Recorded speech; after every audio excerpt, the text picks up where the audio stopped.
At the end of the 17th century, around, so the end of the 1600s, that is kind of confusing sometimes, um, private institutions became arose. So what that means is that people were pouring money into creating these institutions.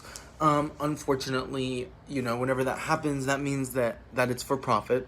So the individuals who can afford the treatments, and they were pretty honestly terrible in terms of today's standards. I mean, back then maybe they were beneficial, or they were somewhat beneficial.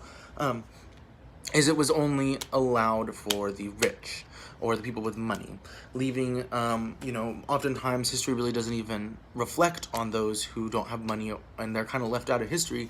So the role of institutions really was to provide a place for people who were suffering from these illnesses who had money, which left a large part of the population out of this treatment.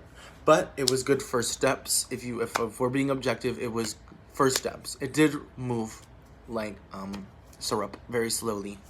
Um, but really, so really it did, it paved the way for more institutions to arise. So at the same time, they were institutions and they were separated.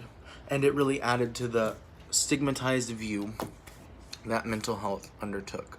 Yeah.